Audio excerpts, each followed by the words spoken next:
नमस्कार, मैं हूं शरद द्विवेदी और हमारी विशेष प्रस्तुति है प्रभु आनंददाता। एक बार फिर आपका बहुत बहुत स्वागत है और बहुत ही उत्साहजनक प्रतिक्रिया आप सबकी तरफ से हमको मिल रही है इस कार्यक्रम को लेकर। और आप में से कई लोगों का ये कहना है कि उनके सुझाए विषय इस कार्यक्रम में हम दिखाएं। तो कार्यक्रम के बाद जो हम आपको अपना व्हाट्सएप नंबर और मेल आईडी ये दोनों आप डिस्प्ले होंगे, इसके बाद कार्यक्रम के बाद आप देख सकेंगे। तो मेरा आग्रह रहेगा, ज़रूर हम आपसे विनम्रता से निवेदन करेंगे कि आप उसे देखें और अपनी राय कार्यक्रम को लेकर भी और जो विषय जिस पर आप चर्चा चाहते हैं उस पर भी आप इसको लेकर आप आगे बढ़ें। दुर्गा सप्तशती शक्ति आराधना का पर्व अब बहुत अधिक दूर नहीं है और अगले माह उसे हम मनाएंगे और उसके बाद दशहरा और त्योहारों का क्रम तो इसी 10 सितंबर से गणपति आराधना से शुरू ही हो जाएगा जब बप्पा विराजते हैं। लेकिन दुर्गा सप्तशती का पारायण जो साधक करते हैं, मैं फिर कहूँगा कि सनातन परंपरा का एक बहुत ही अद्भुत स्वरूप है जो किसी धर्म विशेष की प्रशस्ति से जुड़ा नहीं है। उसमें एक बड़ा अच्छा सुंदर सा श्लोक आता है जो आमतौर पर जिससे हम लोग कम परिचित होते हैं। मातृ रूपेण संस्थिता हमने सुना है, शक्ति रूपेण संस्थिता हमने सुना है, नमस्तस्यै नमस्तस्यै नमस्तस्यै नमो नमः। लेकिन एक शब्द जिस पर शायद हम ठिठके नहीं हैं कि शांति। ये शांति शब्द क्या है, इस पर हम ज़रूर बात करेंगे जो हमारे साथ विशेषज्ञ हैं। और हो सकता है कि मेरे उच्चारण में कुछ त्रुटि रही हो तो वही दुरुस्त करेंगे उसको, क्योंकि जो विषय विशेषज्ञ हैं वही सब जानते और समझते हैं और मेरी त्रुटि तो क्षम्य है ही। तो चलिए मैं सीधे चलता हूँ मानस मर्मज्ञ और भगवत गीता के अध्येता प्रोफेसर सुरेंद्र बिहारी गोस्वामी जी की तरफ। बहुत स्वागत करता हूँ आपका। तो इस श्लोक को मुझे भी ठीक करते हुए, और क्या है ये श्लोक, क्या है इसका अर्थ, और जैसा आपसे कुछ चर्चा में मैंने समझा तो मुझे लगता है बहुत ही रुचिकर विषय है आज का, जिस पर ज़रूर आप सुनिएगा कि क्या किस तरह से चीज़ें विमर्श आगे बढ़ता है। जी, आपने श्लोक बहुत सुंदर और सटीक कहा है जी। उसके साथ जो दूसरा शब्द लगा दिया है उससे हमारे दर्शक बड़े सहज भाव से उस शब्द को समझ जाएंगे। जी। आपने उसके साथ जो क्षमा या क्षमस्व शब्द लगा दिया है, जी। ये क्षमस्व से ही बना हुआ शब्द है, शांति रूपेण संस्था। अच्छा, शांति रूपेण। जो क्षमा का छा है वही हम भगवती से कहते हैं कि हे भगवती हमें शांति प्रदान करें। कई बार अंतरिक्ष शांति, तुम शांति, अपा शांति ये कहा जाता है। शांति और शांति चूंकि परस्पर मिल जाते हैं ये शब्द, तो वो शांति शब्द जो है वो हमसे थोड़ा विरक्त हो जाता है। हम समझते हैं ये शांति ही शांति है। ये तय है कि आपके जीवन में शांति आ गई, लेकिन शांति आने के बाद यदि शांति नहीं आए तो शांति का अपरिमित आनंद आपको नहीं मिल पाएगा। शांति रागा अनुराग से मुक्ति है। राग के प्रति जो अनुराग कहीं अदृश्य भाव से हमारे अंतर चिंतन में छुपा होता है, उससे जब विरक्ति हो जाती है तब शांति मिलती है। तो भगवती से ये प्रार्थना कर रहे हैं क्योंकि वो शत्रु जो छुपा हुआ हो, आवरण में हो, हम जान नहीं रहे हैं और वो हमारे साथ हो, तो फिर हम शांति को प्राप्त नहीं करेंगे। और शांति को नहीं प्राप्त करेंगे तो हमारा अनुराग जो है परमात्मा के प्रति नहीं हो पाएगा। राग कहीं न कहीं, राग से मतलब खटराग, कहीं न कहीं हमारे साथ चलता रहेगा।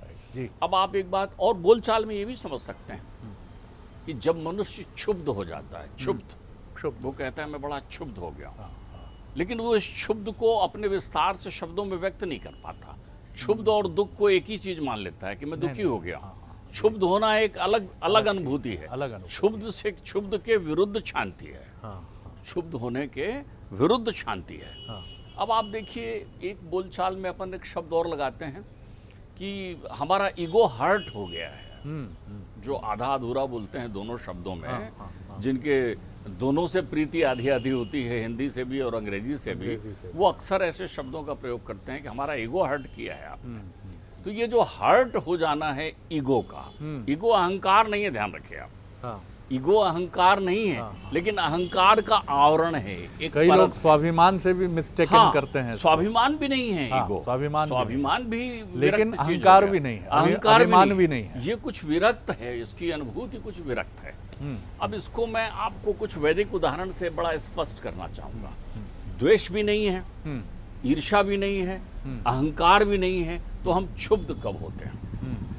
वो अनुभूति जो हमारे पास रागा अनुराग हम में उत्पन्न करती है, उस हमारे अंतर्चित्त में क्षोभ उत्पन्न हो जाता है। क्षोभ एक क्षरण की तरह है। उस क्षरण के आने से हमें छाले पड़ जाते हैं हमारे हृदय स्थल में, हमारी भावनाओं में। वाह, ध्यान रखिएगा, जैसे ही हम क्षुब्ध होते हैं, जैसे ही हम क्षोभ में होते हैं, जैसे ही हम शांति के विरुद्ध होते हैं, जैसे ही राग के साथ हमारी अनुराग होने लगती है, प्रीति होने लगती है, तो वो एक बारीक छाला हमारे उसमें अंतर्चित्त में कर देता है। ध्यान रखिए, यही छाला यदि ठीक नहीं हुआ तो कालांतर में डॉक्टर कहते हैं तो कैंसर हो गया, अब तो काटना पड़ेगा इसको। ठीक बात। ये वो छाला है जो हृदय स्थल में बन जाता है, फफोले पड़ जाते हैं आपको। इसका बड़ा सुंदर और प्रसिद्ध उदाहरण है, द्रौपदी के भवन में जब दुर्योधन गए, जब उन्होंने अपना बढ़िया इंद्रप्रस्थ बनाया और वहाँ दुर्योधन गए, तो वहाँ जल में थल की अनुभूति होती थी, थल में जल की अनुभूति होती थी। और ऐसे अति विचित्र महल को देख करके दुर्योधन चकित रह गए, और ऐसे ही जल थल की अनुभूति को करते हुए वो जल को थल समझकर उसमें पैर रख दिया और गिर पड़े। वहां से द्रौपदी ने आवाज लगाई, अंधे का पुत्र अंधा। अर्थात आपको जैसे ही उन्होंने ये शब्द बाण छोड़ा, आपको वो तीर सीधा आपके हृदय में लगा। दुर्योधन वो कभी नहीं भूला, उससे वो क्षुब्ध हो गया। बोलचाल की भाषा में उसका ईगो हर्ट हो गया यहाँ पर। तो जब ईगो हर्ट हो गया, तो ऐसा व्यक्ति जब आध्यात्मिक और आत्मिक शांति के पथ पर चलता है, तो उस क्षोभ से अंतिम समय तक मुक्त नहीं हो पाता। तो उससे मुक्ति की प्रार्थना भगवती से लगाई जा रही है। आप देखिए, शिशुपाल है, शिशुपाल ने 100 गलतियां की, लेकिन शिशुपाल प्रत्येक गलतियों के साथ ये जानता था कि कृष्ण परमात्मा है, लेकिन शिशुपाल विवाह करना चाहता था रुक्मणी के साथ। जी जी जी। और रुक्मणी का हरण करके ले आए कृष्ण। तो उस पराजय से क्षुब्ध हुआ, वो शांति को प्राप्त नहीं हुआ। ठीक बात। आप एक देखें, कामदेव को जीता नारद जी ने, कामदेव पर विजय प्राप्त कर ली नारद जी ने। लेकिन कामदेव पर विजय प्राप्त करने के बाद अप्रत्यक्ष कामदेव ने उनकी ऐसी प्रशंसा की कि वो अप्रत्यक्ष रूप से प्रशंसा के काम में पड़ करके काम के वशीभूत हो गए। अब उन्होंने ईश्वर से उनका स्वरूप मांगा, तो ईश्वर तो हर स्वरूप में है, और ईश्वर कल्याणकारी स्वरूप में है। उन्होंने देखा, वो रंग करे ही गर्भ तरु भारी, वो भक्त का हितार्थ है, ईश्वर हमेशा भक्त का हित करते हैं। तो उन्होंने उनको वानर का रूप दिया जी। वानर का रूप दिया, और वो राजपुत्री जो राजशील निधि थे, उनकी पुत्री से उनका विवाह नहीं हुआ। उन्होंने श्राप दे दिया। श्राप देने से उनके अंतर्चित्त में प्राश्चित भी आया, वो बात चली गई, लेकिन उस क्षोभ से मुक्त नहीं हुए वो। तुलसीदास जी रामचरितमानस में बड़ा सुंदर प्रसंग कहते हैं। हाँ।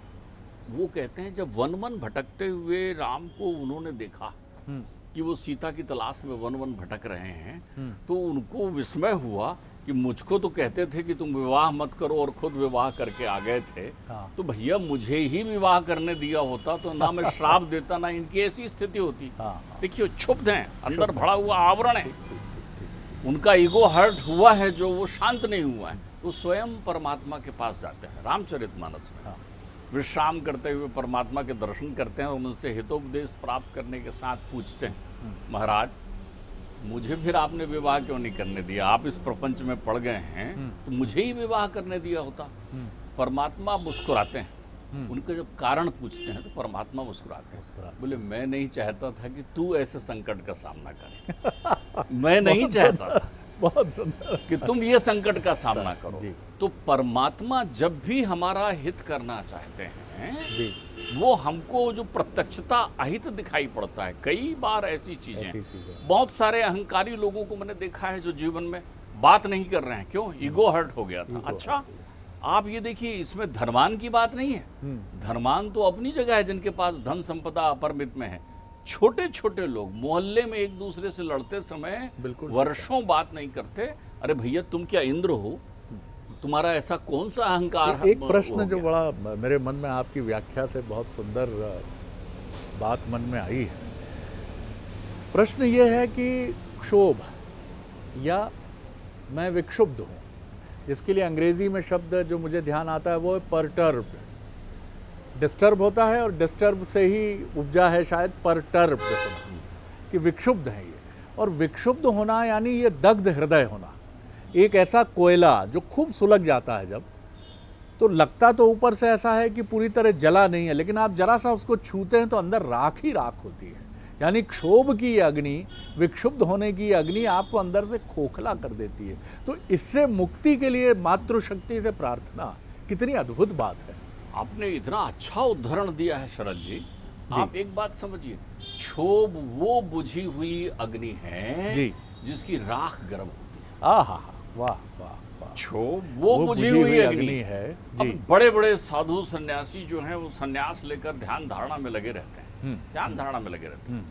सब छोड़ दिया, गृहस्थी भी छोड़ दिया, बड़े बड़े संत, सहज संत, गृहस्थ संत जो होते हैं। लेकिन आप देखिए भीड़ में उन्हें कोई ऐसा आदमी मिल जाए जिन्होंने उससे कलुषित बात कही हो कभी, या उसका मन दुखा दिया हो, तो उनकी आंखें बोलने लगती है, वो क्षोभ उभर कर आ जाता है। वो क्षोभ उभर कर। देखिए ये जो है अध्यात्म पथ का सबसे बड़ा छुपा हुआ बैरी है, क्योंकि ये अहंकार भी नहीं है। बहुत अच्छी बात है, मैं फिर दोहराऊंगा इसको कि अध्यात्म के पथिकों का सबसे बड़ा बैरी शत्रु है क्षोभ। जी, क्षुद्र हृदय कर देता है। हाँ, हाँ। आपका हृदय छोटा कर देता है, आप संकुचित नहीं हो। संकुचित, हाँ बिल्कुल ठीक। आप ऐसे संकुचित हो जाते हैं कि विशाल हृदय नहीं होता, और विशाल हृदय नहीं होता तो परमात्मा के आनंद का रस, भक्ति का रस, शांति का रस उसमें समाहित नहीं होता। और यदि आप प्रयास करके बड़ा भी कर लें तो वहां भरा हुआ अमृत जो है छार में जाकर मिल जाता है। तो उसके जैसे बहुत अच्छा भोजन बना हो, बहुत अच्छा भोजन, आप भोजन करने बैठ ही रहे हो और उसमें नमक बहुत, जी जी जी, तो वो 56 भोग भी आपके किस काम का, आप संकोच में खाते रहेंगे। लेकिन आपको अच्छी सब्जी में ज्यादा नमक हो जाए तो नमक की मात्रा कौन तय करेगा? नमक विहीन भोजन भी नहीं हो सकता। ठीक। तो आप ध्यान रखिए, परिवार में ये क्षोभ, ये क्षुब्धता, ये क्षुद्रता, परिवार के लोगों के मध्य भी, प्रत्येक संसार में प्रत्येक व्यक्ति में ये क्षोभ विद्यमान है। इस क्षोभ से ही पनप करके वैमनस्यता आती है। वैमनस्यता जो है क्षोभ का परिवर्तित स्वरूप है, वो आगे बढ़ जाता है, वैमनस्यता हो गई। पहले आप क्षुब्ध हुए, कई बार ऐसा होता है कि किसी की बात सुनकर आप कोई प्रतिक्रिया नहीं देते, लेकिन बात तो लग जाती है आपको, क्षुब्ध तो हो गया, क्षुब्ध हो गया। अब आपने प्रतिक्रिया नहीं दी, फिर आप प्रतीक्षा करते रहते हैं कि कब अवसर आए। अब आप देखिए आपकी दिनचर्या में एक भाग वो शामिल हो जाता है कि आप उसके प्रत्युत्तर के लिए आतुर रहते हैं।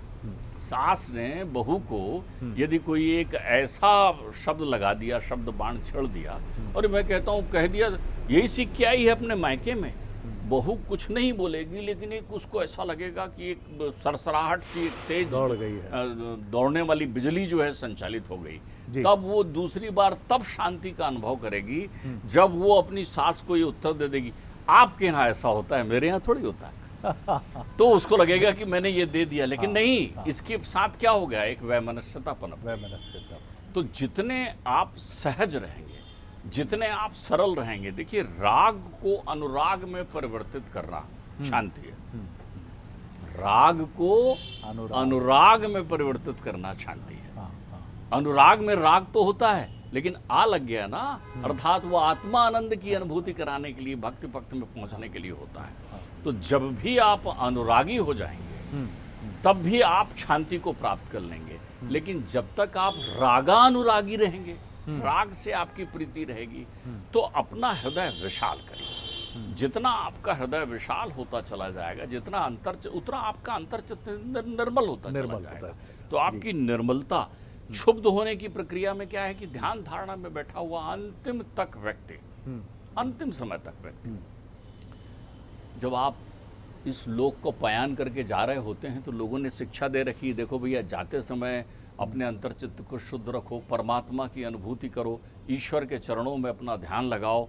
तो आदमी, कई लोगों ने कहा भी होगा, मैं ये बात मरते दम तक नहीं भूलूंगा, और वो उसको मृत्यु के समय में भी वो याद आती है, और वो क्षुब्ध हृदय उसे फिर 84 के चक्कर में लेकर आता है। कई बार तो पीढ़ी दर पीढ़ी जाती है, तो वो क्षरण मृत्युशैया पर पिता कहता है कि मैं नहीं ले पाया प्रतिशोध, तुम लेना। तो ये चीजें जो है, ये सारे वो तथ्यात्मक हैं जो आपके जन्म, जीवन और कर्म को प्रभावित करते रहते हैं, और आप इससे जो है अधोगति को प्राप्त करते हैं। तो ये छुपा हुआ शत्रु जो क्षुद्र भाव बनाता है, जो कई बार आपने देखा होगा मानस में कई बार आया है, क्षुद्र हृदय। क्षुद्र हृदय क्या है? वो छलनी किया हुआ, जैसे भीष्म पितामह बाणों से छिदकर लेटे हुए थे, वैसे ही शब्द बाण और आचरण से जब भी आप आहत होते हैं तब आप शांति से विरक्त होते हैं।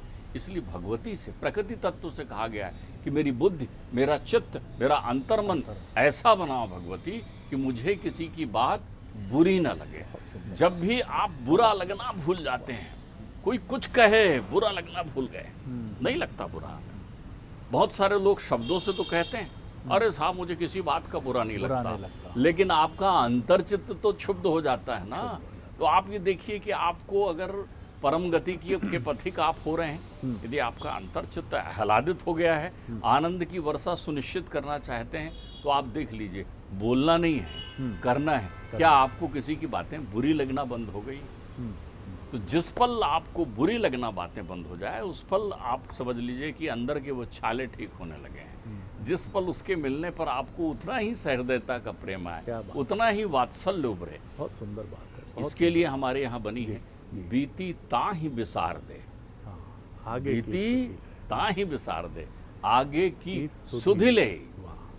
तो जब भी आप वास्तव में विसार देते हैं अपने बीती को, तब भी आप क्षुब्ध हृदय से बाहर हो जाते हैं और आपका विशाल हृदय हो जाता है। आपके जीवन में शांति आ जाती है, और जब शांति आ जाती है तो उसकी सहसरी शांति आपके पास होती है।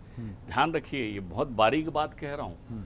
क्षुब्ध होना क्रोध भी नहीं है, क्षुब्ध होना अहंकार भी नहीं है, क्षुब्ध होना द्वेष भी नहीं है, क्षुब्ध होना ईर्ष्या भी नहीं है।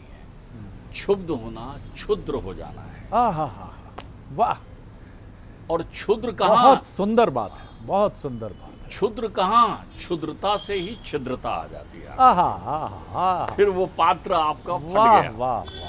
फिर जो पात्र है जिसमें जीवन का आनंद भरना है, उसमें छिद्र हो गया। क्या बात! अब छिद्र हो गया तो आप इसीलिए कह रहे हैं आप पात्रता प्राप्त करना चाहते हैं। क्या बात है! वाह वाह! तो भगवती से कह रहे हैं कि हे भगवती, वाह, मुझे शांति के रूप में मिलो। बहुत सुंदर विमर्श है आज का, और मैं इसी बिंदु पर आगे बढ़ूंगा विराम लेकर। लेकिन इसके अगले मोड़ पर मैं आपसे अगले अंक में ज़रूर एपिसोड में बात करना चाहूँगा।